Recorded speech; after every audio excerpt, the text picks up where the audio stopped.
Very glad that you telephoned me after seeing the article in the paper. Yes. And it's my pleasure to do a discussion with you that can be part of the oral history of Knoxville High School. Well, it's a very great pleasure to meet you and to know that you are working on this. And I'm very pleased that it's happening. Okay? What I want you to do is I want you to tell me about where you were born in your childhood and where you went to school. Okay? So I'll let you do some talking here. All right. I was born in Oakdale, Tennessee on January the 28th, 1915. When I was 5 years old, my mother died with 4 children, 12 and less. Okay? We moved to Knoxville to be with my grandparents at the time. My grandparents' name was Piper. My grandfather was a common jack of all trades, a school teacher, a farmer, and a builder. He was told to go west for his health, which he did. And he met a man building railroad trestles. This man married his daughter, and a man that had called me my mother, he followed him out there, and he married my mother. Then when she died, we moved back to Knoxville for a short while, and lived with my grandfather. And then my father remarried, and an old maid that was not a good stepmother. Okay. I was 8 years old at the time, and she was one of the old types. She thought she had to beat me, and so she did, and she really worked my back over big whelps like your finger. And my brother, he was 15, he graduated from high school pretty quick and left. And left me alone. Where did you go to school? I went to Park Junior. Okay. I started when I was 6 years old, Okay. and I stayed there until I went to, did I say Park Junior? Mm-hmm. I mean Park Lowry. Down Park City Lowry. Mm-hmm. Parks Lowry. When I left there, I went to Park Junior. The first year, it was a new school. I went there the very first year, it was in business. And we thought it was the greatest school we ever saw. Right. And I lived to see it become obsolete and done away with Right. as a school. Now, Do you remember any of your teachers or your principal at those schools? Evans was the principal. Okay. And And- well, and- I remember several teachers, but I don't know the name of any of them except one. That was Evelyn Hastings. Right. Do you know about her? No, tell me about her. Well, she came from a wealthy, upscale family, and after I was through school, maybe 2 or 3 years, there was a huge scandal about her. It was in the papers every day for weeks. The reason I was in the A class of 54, or 40, 34. 34 was Evelyn Hazen and I guess, didn't see eye to eye. I'm not blaming her for anything at all, but anyway, she failed me in senior English. So we had 2 classes back then, 2 graduations. Right. An A and a B. The B was in January. The A started at the regular time. But I had to go that extra half year to make up that failure in English by Evelyn Hazen. She's somewhere in the history books now, probably, because of that later scandal.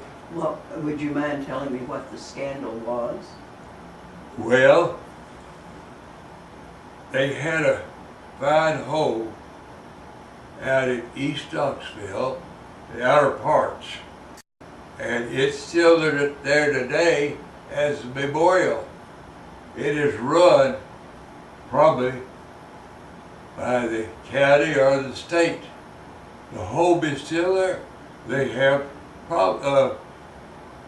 programs out there occasionally and opportunities to visit the home. Mm-hmm. I can't tell you exactly where it is, but I could go to it. Right. But that's the story of my high school. I had to carry papers every day. That was how I lived, off of a paper route. So I had to leave school every day and go straight to it. I never took a book home in my life. I managed to get through. I didn't do well, but I managed to get through high school, despite of everything, which you will read and get more out of my book than all I could tell you, because my entire life is in there. After, in 19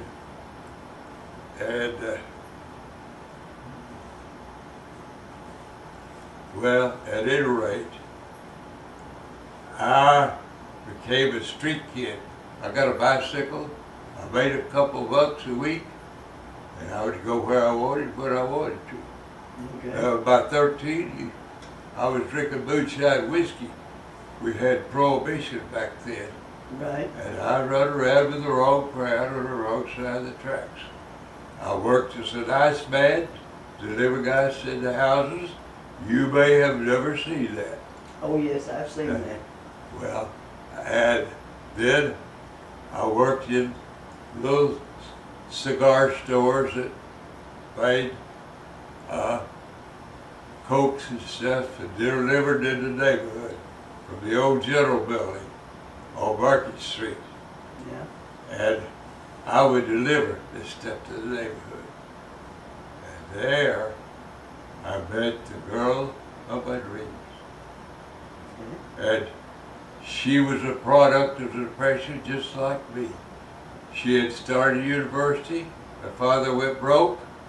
They lived in the boondocks way down in Morgan County. There was nothing down there to do. She came to Knoxville, took a beauty course, went to work in a beauty shop.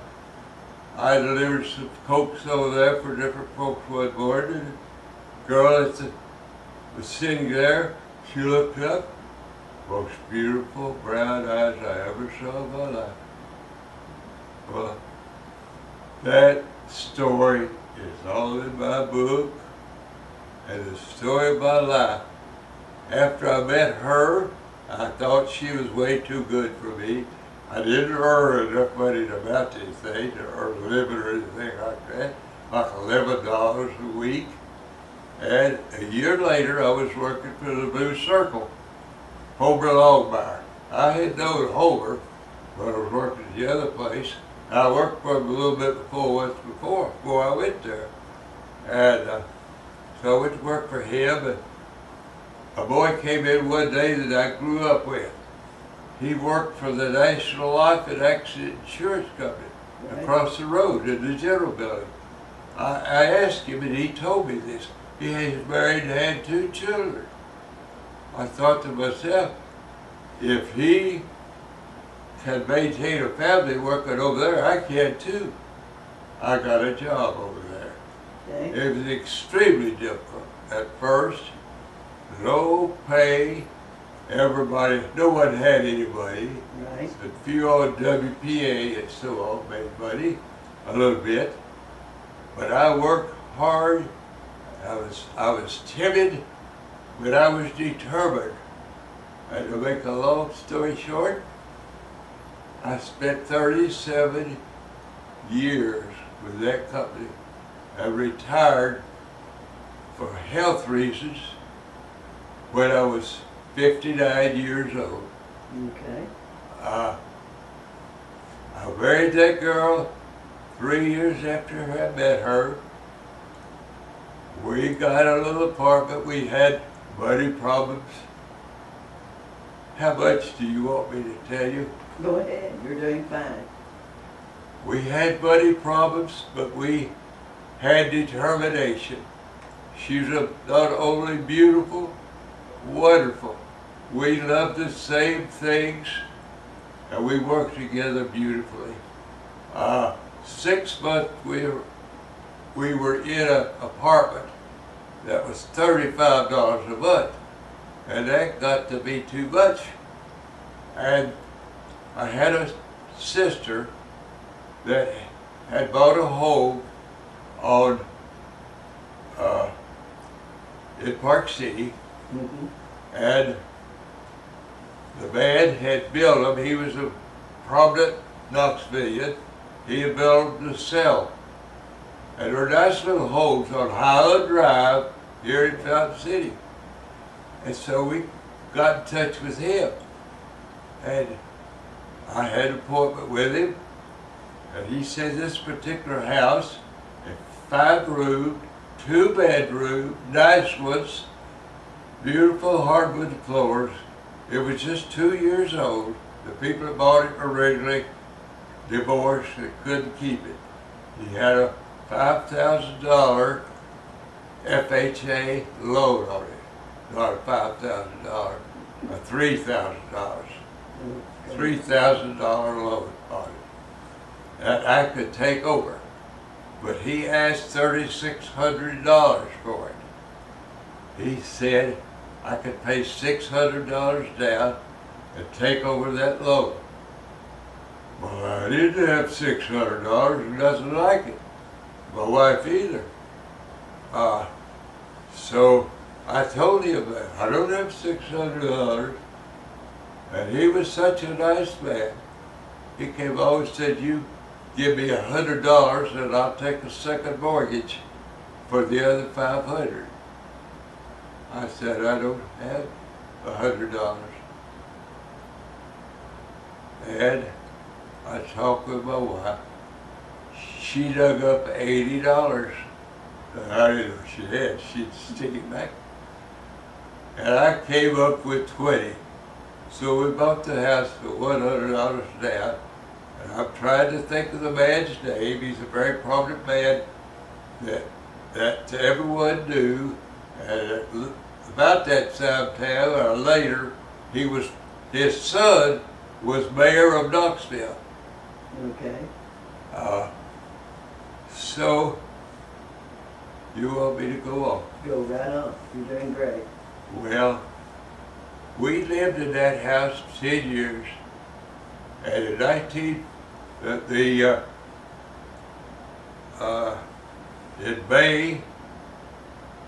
early in May 1941, a little son came along, a beautiful little son, and we were so pleased.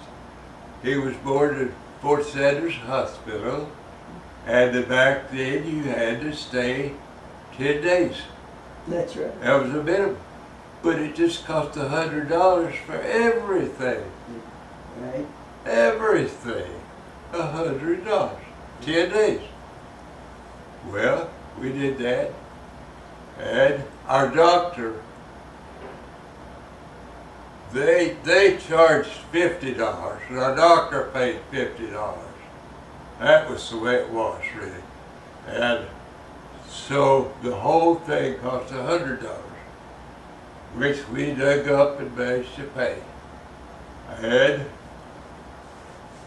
you know what happened on 21st of December, 1941. Pearl Harbor. Well, I was at that time 27 years old. I think that's correct. I realized that I wouldn't go immediately because I had a pre-Pearl Harbor son.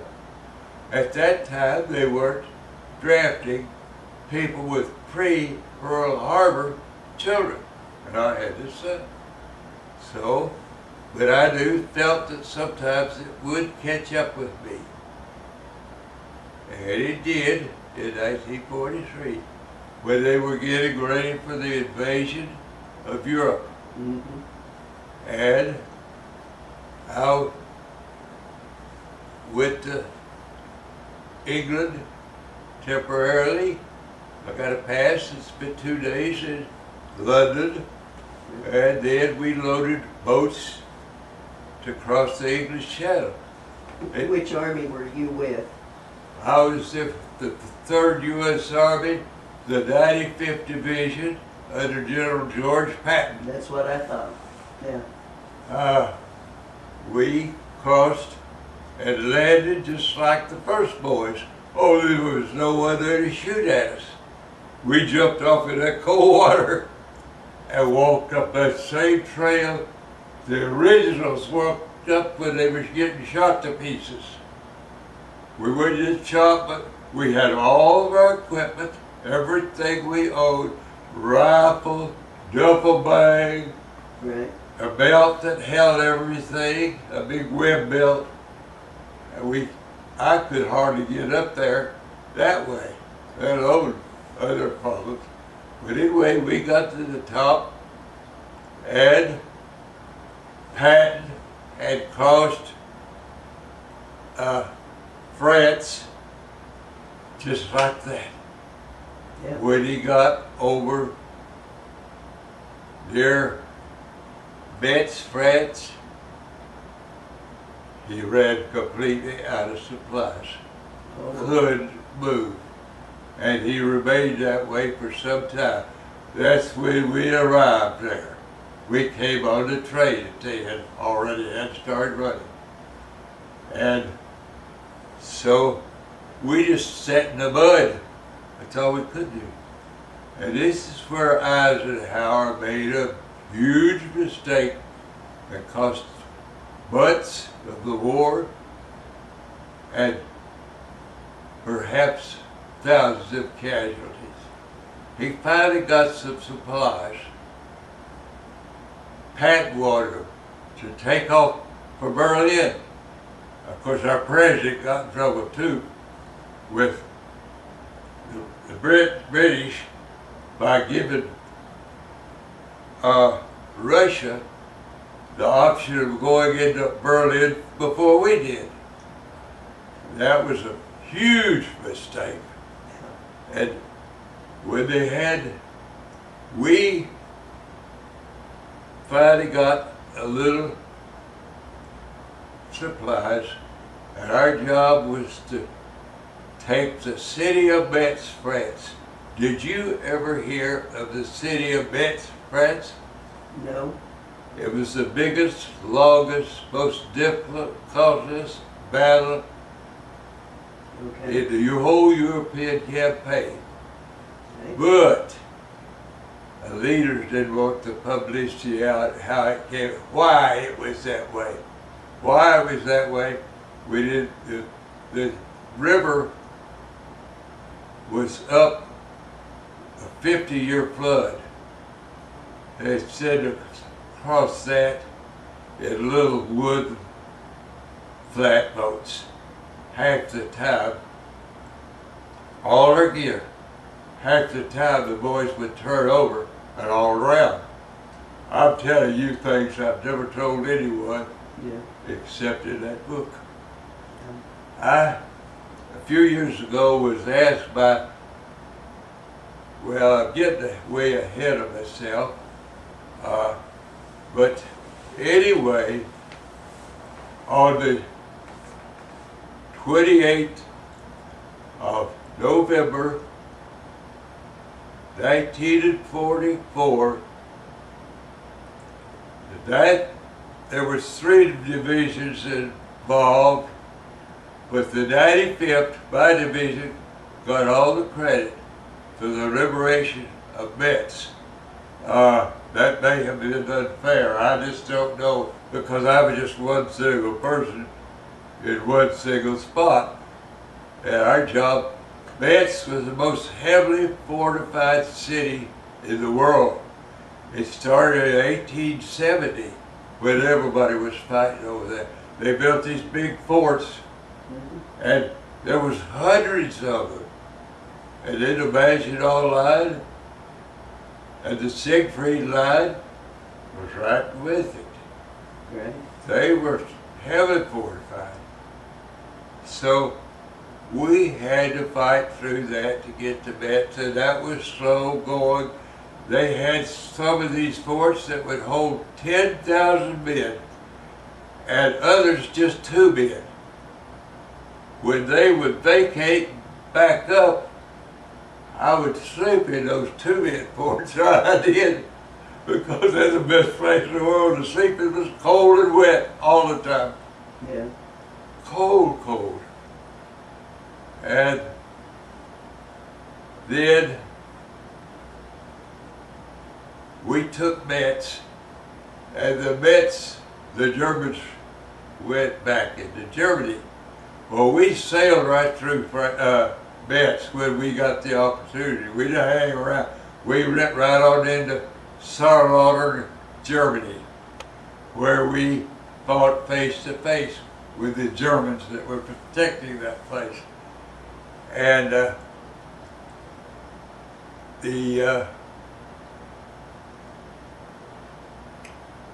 we pulled off a great trick there. There was a huge bridge. It was in good condition that we wanted. The Germans didn't want us to have it. They had guards there. They had artillery pointed towards it. In case we got close, they'd give us that artillery, or give that artillery to the bridge and tear it down. But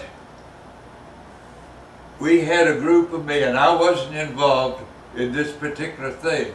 I was involved, but not this. The leader took about 25 men and crossed the river well below daylight in little boats. Got on the other side. And they eased up gently to the German side of the bridge. And the Germans were half asleep. And they shot and killed them all, right quick. But there was some on the other side. They started running across to see what they could do. They were shot on the bridge. Now, my job, we sent men in there, a few. My job was to get ammunition in there, do the labor, load them and unload them. We had a corporal and a sergeant that sat in the front seat and drive. We sat on top of all this huge load of ammunition. So we crossed the bridge, and we went behind a huge building and unloaded. Then artillery started coming in, one every 4 minutes at that bridge. They would hit the bridge. It was so well built, it would knock a big hole in it, but it wouldn't knock it down. They had 6,000 pounds of TNT underneath, but they didn't. You have these men that we were shot. It was their job to blow them up.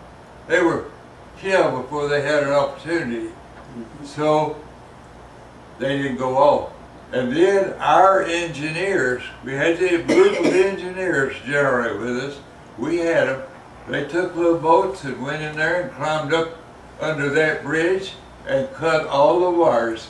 It did away with the TNT. And they kept on shooting for 4 days, and they didn't have a chance. I guess they finally ran out of ammunition. They were up on the side of a mountain Yeah. behind it. You couldn't get to them. But we stayed there until we stayed in Starwater. And we had one group on one side of the bridge, one group on the other side of the bridge. Now here's where the big mistakes came in.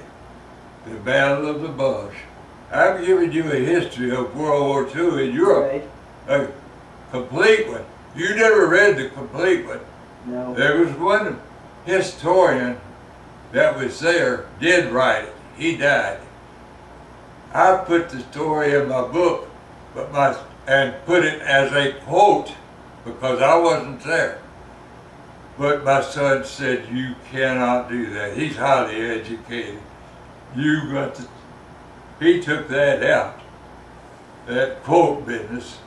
I did give a few simple quotes that he accepted. At any rate, our division was ordered to go over to the Battle of the Bulge. We pulled back out of there to get us reassessed and assigned. And my group, a small group,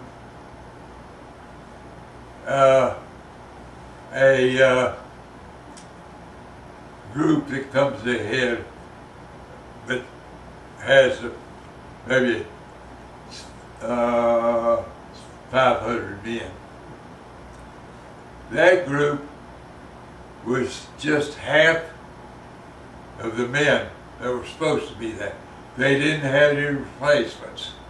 They couldn't use us the shape we were in. They sent us back right where we came out of.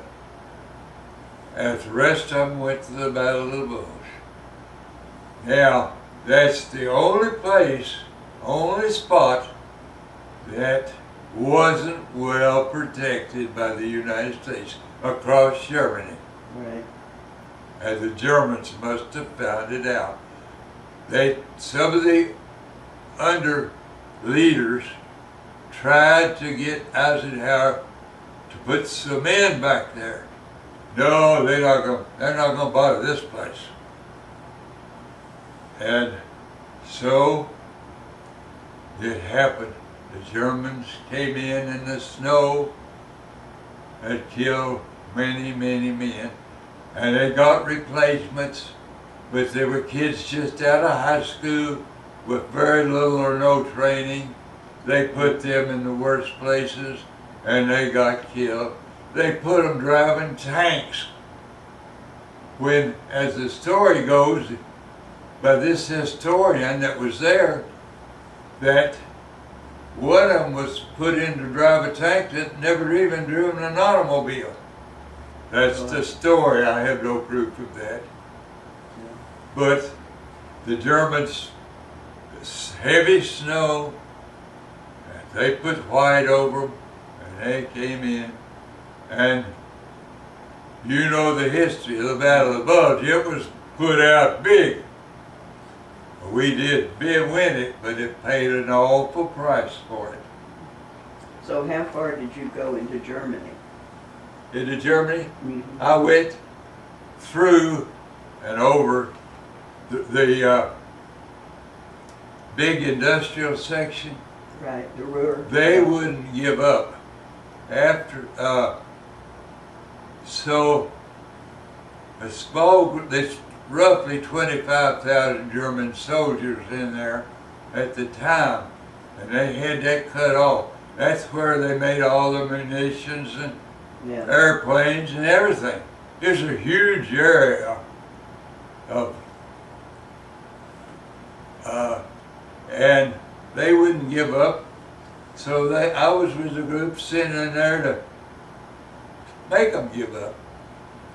And there was a difficult battle there.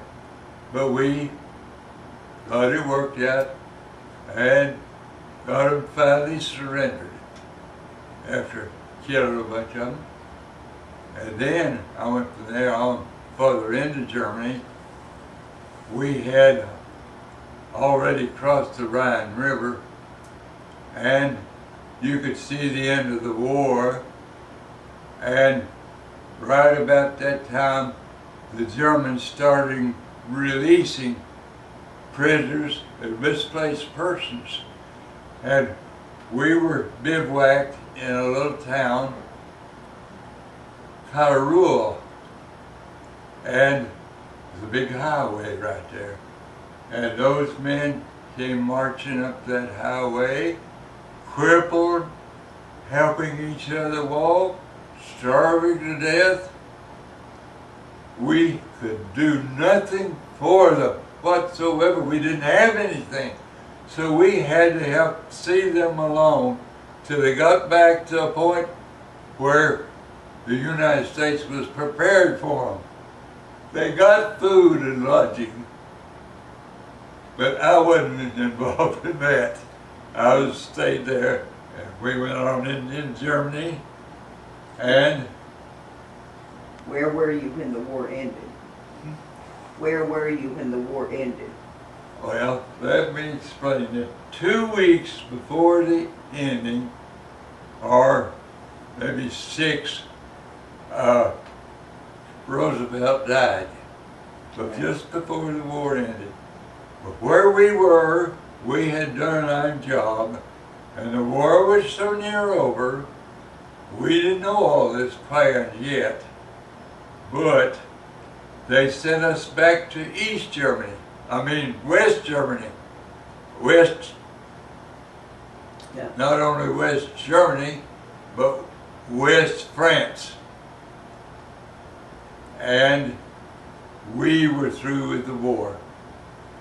I won't tell all of this. I was in a group that got a little one-day pass into Paris. And I looked at, we parked the truck in front of the tower, big tower in the middle of the road, and then the most famous church in the world. We went through it. Cathedral, but I said church. And then we took 4. I just had one buddy that we went together. We took off to the nightclub section. Oh boy. And we rode 4 subways to get there. Right. And we found it, put on a great show, of course served alcoholic beverages, a great live show, and we were supposed to be back at 12 o'clock at that truck. Oh boy. And we all of a sudden decided we only had 30 minutes. And we didn't know 4 subways we rode to get there. We had no idea How to get back. how to get back to that truck. We walked out on the road, and we saw a couple of what we call Paris GIs. They were the police Paris Right. when boys got drunk and Yeah. needed. So they had given us brand new uniforms and the non-important medals, the ones that didn't amount to anything, made us look good, though those medals did. All new clothes, Eisenhower jacket, new boots, new everything. But just the day before we got into Paris, well, we met 2 of those Paris GIs outside, and we told them our problem. Well, they somewhat admired us because we had medals, and they knew we had been in combat. And they looked up to us because they had never been anywhere. And we told them where we needed to go. They said, we'll get you there. And they did. They got us on 4 And we got there just barely in time. The truck was getting ready to leave. I laid down on the floor and went to sleep. Yeah. And they got us back to camp. Well, then they took us out of the war area.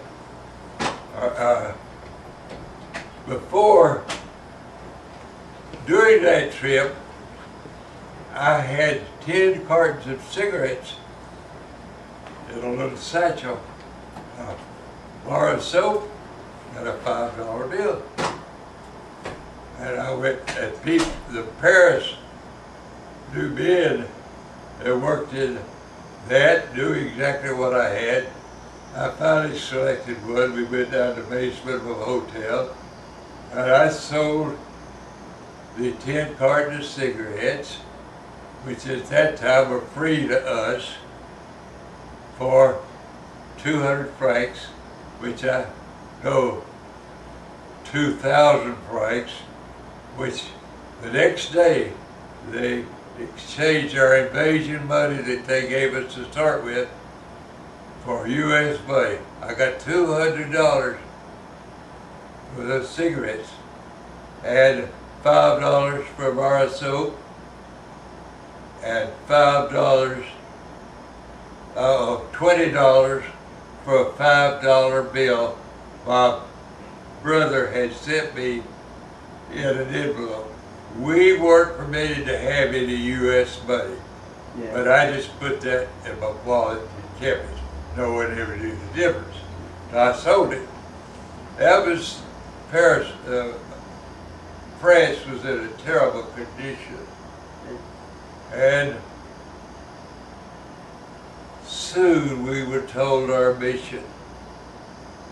We were to go to the United States, a 30-day furlough, and then go down to south and take a little training and go to Japan.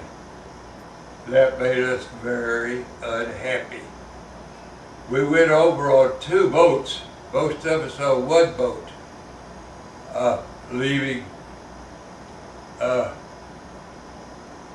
from Boston, Massachusetts, and we came back on 5 boats. We went over on the biggest boat we had, the newest, but they stripped it, brand new, beautiful boat, right down to the metal. And we was tacked in there like wood. One little patch of that long was our bed, about a foot apart. You turn over, you hit the man at the top of it. And then it got smelling bad. We went out on the beach, out on the deck and slept. And we couldn't eat. This is going over, I'm telling about now. Well, I don't keep my story in rhythm. So let's go back to where we get on 5 boats. We'll go back to the U.S. knowing that we were going to Japan. Well, we went to a nearby branch of the Army. They issued us some more clothes. I was given a train ticket to wherever they decided was to go. And they decided I was to go to Indiana, which was not on the way home at all, because I live right here in Fountain City on Highland Drive. Yeah. And I went to Indiana, stayed 2 or 3 days, and they gave me a train ticket to Knoxville. I got on the train alone, went to my home, and had a wonderful homecoming. The first thing I did when I got off the train in Knoxville, my father was a barber. He was getting some business in because during the Depression he didn't do any business to be speak of it all. But then the first thing I did was get a haircut and a shave so I looked better when I got home. they had a manicurist in there. He wanted me to get a manicure, but I wouldn't do it. I got that and got on a streetcar and went to Fountain City, right down here, Highland Drive, walked 3/4 of a mile up to where I lived with my equipment, walked into the house, and had a fabulous reunion. That little boy Yeah. did not hardly know me, so he was a bit timid. He was over 2 years old by the end, a little over 2 years old. Okay, let's Or maybe 4. Yeah, 4 years old he was. let's go to, Now, what do you want me to talk about? did you actually go to Japan? No, I can tell you that story if you want it. I guess you didn't go because of the bomb. You didn't go because the bomb was dropped. Right, well, I know that. Okay, let's move ahead so you can tell me some of the places you traveled to. Well, I went right back on the same, before I went to the Army, I was working for National Life and Accident. I had worked there since, well, for 2 or 3 or 4 years, and I had began to do a little better, to prosper more, before I went in the Army. And the company gave my wife $30 a month, but that wasn't enough, so she had to go to work. She didn't intend to ever leave this boy. She quit her job when he was born. But she went back to work, and her mother, a widow, came and took care of the boy. Well, my job, I started working hard, because she had saved some money while I was gone, by her working and getting allotment too. She had saved some money. So we worked hard up then. And so I prospered. I worked hard, long hours, in the insurance business, life insurance. Right. National Life that owned the old Grand Ole Opry until Right. it was taken away from them. I prospered in that business, and my boy grew up, it's the only child we had.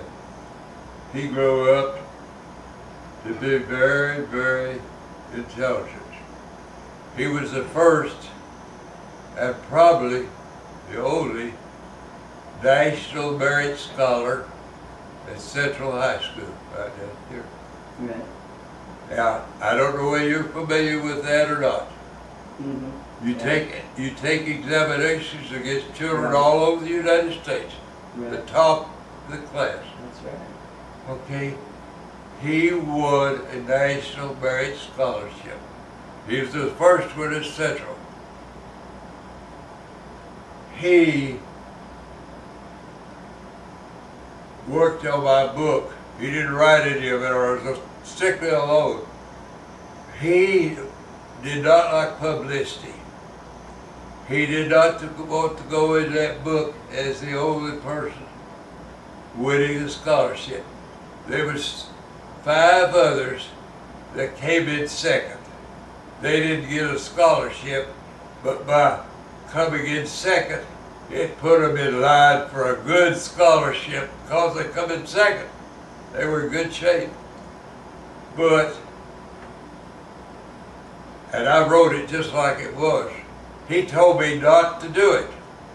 I said, Jim, this is my book, not yours. It's mine. He was retired after 37 years as a professor at a university. What university?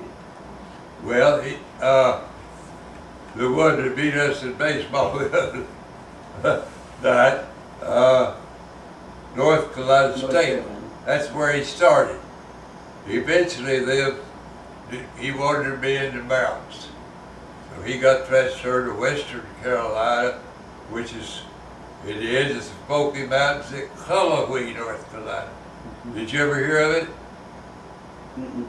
It's a beautiful school in a beautiful valley. Lots of dew. It's not as big as these other schools. Or not as, but it's a pretty big, pretty good sized school, and it's beautiful. What is it you ever saw?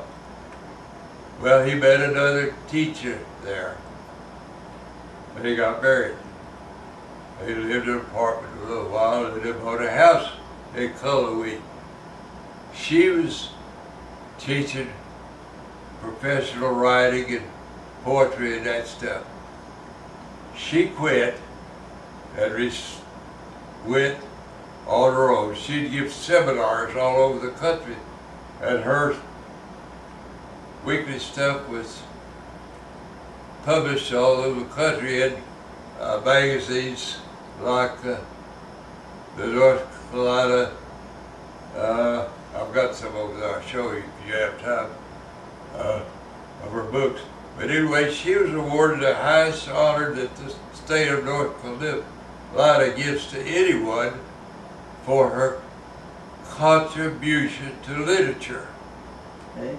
Now they had a big banquet and showing in the State House with the governor there.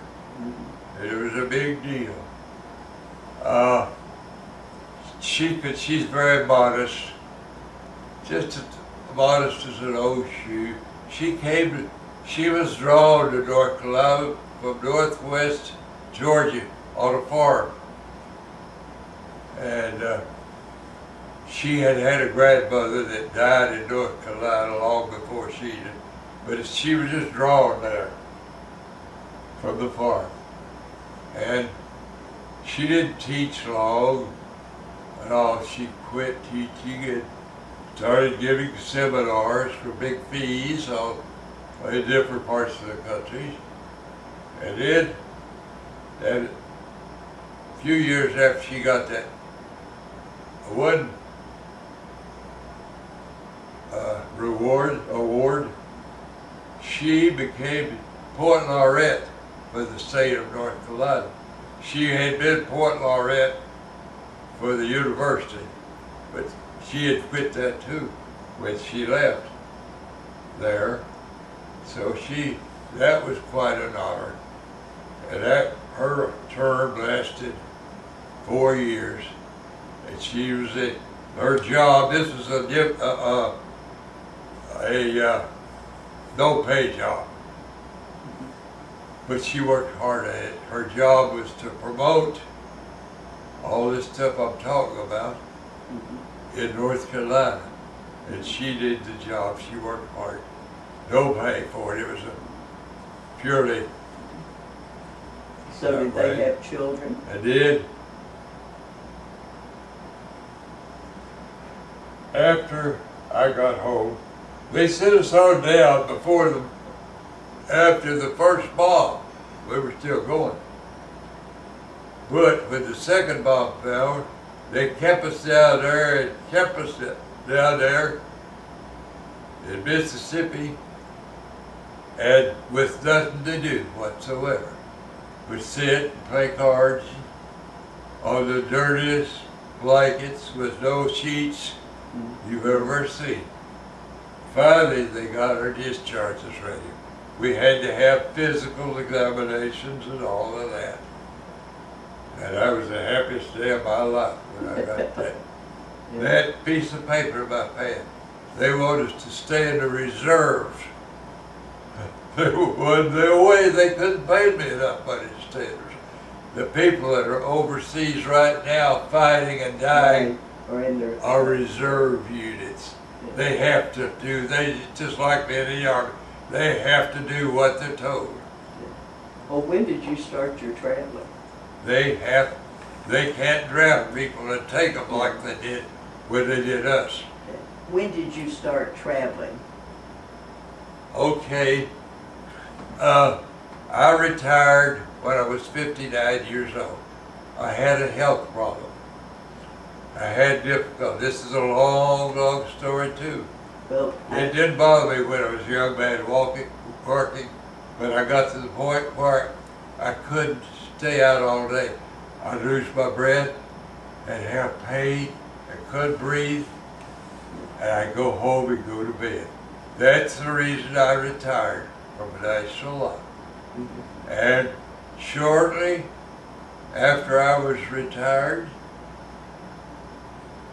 that went away.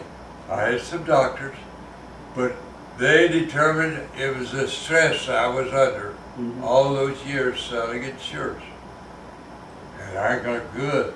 My wife and I like the same things. We had decided if we could, we would go to Florida. So we went to Florida in I retired in 74. We went to California that winter of 74. The winter of 75, we went to Florida. We've been in Florida ever since, except the year she died. I've been ever since. I've even been this year. Okay. I did stay but 2 weeks. Before we stayed 4 months. Yeah. It's 2 or 3 years. There was where we lived in a trailer that we pulled.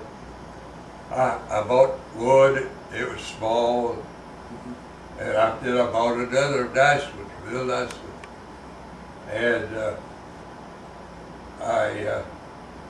there was wilderness all around this park where we stayed. And they started building a new road through there. It's the road to Sanibel. It was a white 6-lane top highway. And they built a condominium. It was originally planned for RVs like I had. But now, then it went into company-built little houses. You bought little tiny lots. Then you could put 800 square feet on it. I bought a factory-built home that didn't take up that near much because that, it was over 700 square feet. And it was the best built one I could find. A friend of mine, I looked for a year. We lived in there for 20 odd years. There's 685 units. There was nothing when I went in there. And that's the most beautiful place you've ever seen. That's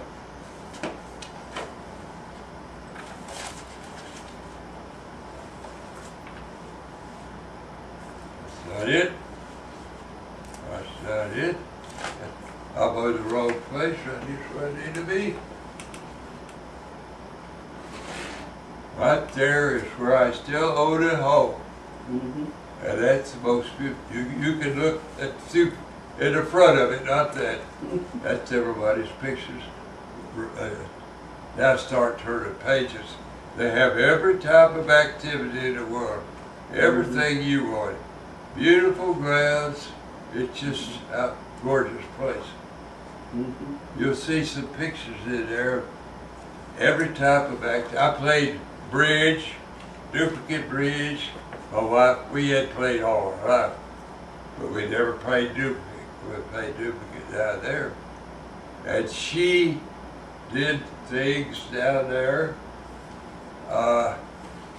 She could do anything she wanted. And that picture up there is one of the pictures she painted down there. Now, is there anything else you want me to say? Huh? Have you ever been back to the Knoxville High School building?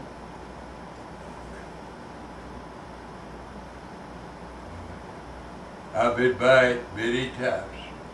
I looked at the soldier standing up, which I guess is still there. Right. The doughboy. I was so poor when I was going to high school. I can say that was when I was having a bad time. Sometimes I wouldn't have lunch money. So sometimes it would be my own fault. But sometimes we were proud people back then. Mhm. I would get out and walk around the block. I wouldn't go to lunch money, go to the lunchroom without, I couldn't buy any lunch. But I certainly wasn't going to do anything else. So I'd get out and walk around the block during the lunch period, then I'd go to my class. But I want to give you something to read. Okay, Now, you can read it and bring it back to me. Or okay, you can buy it for $16. okay. It's been very hugely well received, but I have no way to put it out. I have Right. no way of getting it out of it. I've got some things in mind still. So it's not widely distributed right now, Right. but I've given away a lot. Down in Florida, I had these neighbors who took care of me. My wife died in '03 now. I may have forgot to put that in. I went down by myself, Yeah. and the neighbors took care of me. I was in bad shape myself for a while. And neighbors took care of me, and I met a special lady, Peg Bridge, and my eyes went bad and I couldn't see. I had to quit driving. She drove for me everywhere. I did that for 2 winters. Ate with me. We go everywhere together. Her driving. We go to church. We go to plays. We do whatever we wanted to. Yeah. She's a very special person. I still talk to her. I saw her just a few weeks ago. I was down there for 2 weeks. I Right. put my house on the market. Then my son says, if she don't sell that in a month, I'll take you back down there for 2 weeks more. You can enjoy yourself. So I may go back. That's wonderful. But this book has Okay. given you everything I've told you, plus a whole lot more that you will, the travels, it's all in there. Okay. And everything in there, I backed it up. I saved pamphlets and maps, and I had a big box full of stuff that I spread out, Right. and I saved all those. And that's what I wrote my book from. Actually, and I remembered everything that's in the book.